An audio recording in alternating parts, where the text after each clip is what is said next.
नीतीश कुमार ने यह बिल्कुल साफ कर दिया है कि जनसंख्या नियंत्रण पर बिहार में कोई कानून नहीं बनेगा। हालांकि एक सच ये भी है कि एनडीए को लेकर इसमें बहुत असहमति है, क्योंकि एनडीए में जदयू भी है और भाजपा भी। उत्तम हो चारा, स्वस्थ हो पशु हमारा, बहे दूध की धारा। हरिओम फीड्स प्राइवेट लिमिटेड द्वारा निर्मित मिनरल एवं विटामिन से भरपूर शिव गंगा पशु आहार। दूध की बहार हो, शिव गंगा पशु आहार हो। भाजपा के अधिकतर सांसद और विधायक ये कह रहे हैं कि जनसंख्या को नियंत्रित करना जरूरी है और इसके लिए आप कानून बनाइए।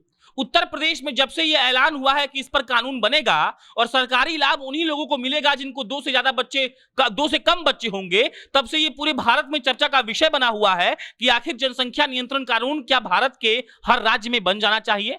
और इसी के सवाल पर नीतीश कुमार ने साफ साफ ये कह दिया था कि महिलाओं को शिक्षित करने से और महिलाओं में जागृति लाने से हम जनसंख्या पर नियंत्रण पा सकते हैं, इसके लिए कोई कानून की जरूरत नहीं है। और इसी बीच खबर अभी ये आई है कि कांग्रेस के राज्यसभा सांसद अखिलेश प्रताप सिंह ने नीतीश कुमार का समर्थन कर दिया है। कांग्रेस के राज्यसभा सांसद ने यह कहा है कि नीतीश कुमार ने जो कहा है वो सही है, हम सिर्फ कानून बनाकर किसी भी चीज को नहीं रोक सकते हैं। अखिलेश प्रताप सिंह ये कहते हैं कि लोगों को जागरूक करना बहुत जरूरी है। अखिलेश प्रताप सिंह अपने इस स्टेटमेंट के सपोर्ट में यह बयान देते हैं कि क्या शराबबंदी को बंद कर देने से शराब बंद हो गया। उन्होंने कहा कि दहेज प्रथा पर कानून हमारे देश में बहुत पहले से बना हुआ है, लेकिन क्या लोग दहेज नहीं लेते हैं। और उसके बाद अखिलेश प्रताप सिंह कहते हैं कि आप जहां भी चाहें बिहार में 30 मिनट के अंदर शराब उपलब्ध हो जाता है, इसका मतलब शराब के कानून का पालन नहीं हो रहा है। और बड़ा बयान देते हुए अखिलेश प्रताप सिंह ने यह भी कहा है कि पुलिस भी इसमें इन्वॉल्व है। हम आए दिन ये खबरें पढ़ते रहते हैं कि पुलिस की इन्वॉल्वमेंट शराब में होती है और पुलिस वाले इस पर बहुत नरम दिखते हैं। कई लोगों का शराब पकड़ा जाता है, लेकिन साथ में कई लोग शराब बेच भी रहे हैं, जिसके लिए कानून बनाकर कुछ भी नहीं किया जा सका है अब तक। और अखिलेश प्रताप सिंह के मुताबिक नीतीश कुमार ने जो कहा है कि महिलाओं में जागृति लाकर महिलाओं को साक्षर करके जनसंख्या को रोका जा सकता है, वो कहीं ना कहीं इसी का प्रमाण है। अखिलेश प्रताप सिंह आगे कहते हैं कि इस सरकार ने कुछ भी नहीं किया है। पेट्रोल आज 100 रुपए क्रॉस कर गया, लेकिन यहां पर वो नरेंद्र मोदी जो 70 रुपए पेट्रोल जब था तब भाषण देते थे और चिल्लाते थे, वो उस पर कोई बयान नहीं दे रहे हैं। नरेंद्र मोदी की सरकार को उन्होंने ये कहते हुए भी घेरा कि महंगाई के नाम पर बवाल करने वाली पार्टी आज चुप है। और वो साफ साफ ये कह रहे हैं कि नेपाल और पाकिस्तान जैसे देश में हमारे यहां से सस्ता पेट्रोल और डीजल मिल रहा है, लेकिन यहां क्यों नहीं। लेकिन बड़ी खबर यही है कि अखिलेश प्रताप सिंह जो कांग्रेस से ताल्लुक रखते हैं, उन्होंने जनसंख्या नियंत्रण पर नीतीश कुमार का साथ दिया है। आपको बताते चले कि अखिलेश प्रताप सिंह के अलावा कई ऐसे लोग हैं जिन्होंने नीतीश कुमार को सही बताया है। हालांकि उनके ऐसे भी कई लोग हैं जिनको उन्होंने ये कहा है कि अगर जनसंख्या नियंत्रण पर कानून नहीं बनता है तो विकास की गति में ये अवरोध का काम कर रहा है। ये सच भी है कि अगर अनियंत्रित जनसंख्या किसी भी राज्य का, किसी भी देश का, किसी भी जिले का हो जाए तो वहां पर विकास एक सही पैमाने पर नहीं हो पाता है।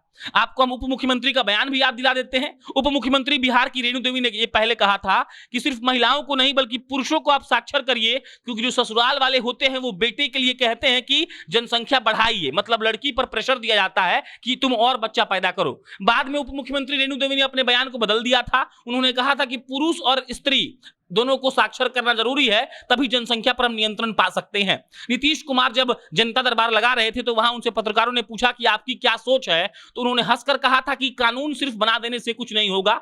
उन्होंने ये भी कहा कि हमने देखा है कि महिलाओं के साक्षर होने से जनसंख्या पर नियंत्रण हो रहा है और हमें ये कोशिश करनी चाहिए कि महिलाओं में जागृति लाएं और जनसंख्या पर काबू पा लें। चुटकी लेते हुए नीतीश कुमार ने यह भी कह दिया कि कई ऐसे पढ़े लिखे लोग भी हैं, उन्होंने बहुत ज्यादा बच्चा पैदा कर दिया।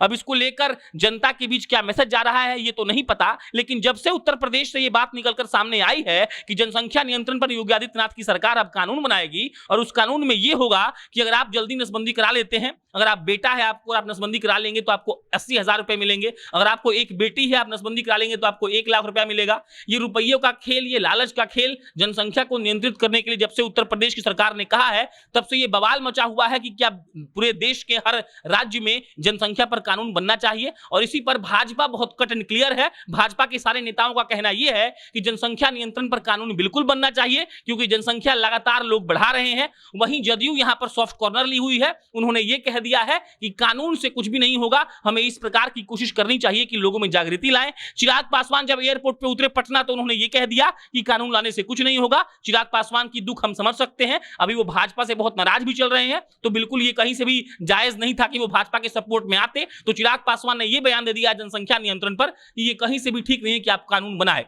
तो मिला जुलाकर आसार ये लग रहे हैं कि बिहार में फिलहाल कानून नहीं बनेगा, लेकिन चर्चाएं बहुत तेज हैं, सारे नेताओं के बयान आ रहे हैं। पंचायती राज सम्राट चौधरी साहब ने तो ये कह दिया, पंचायती राज के मंत्री, की आप उन लोगों को चुनाव ही लड़ने मत दीजिए जिनके 2 बच्चे से ज्यादा बच्चे हैं। तो अब देखते हैं कि इस पर क्या होता है, और इस पर कोई भी अपडेट आएगी तो आपको हम देंगे। मेरा नाम प्रशांत राय है, आप जनता जंक्शन देख रहे थे। बहुत बहुत धन्यवाद।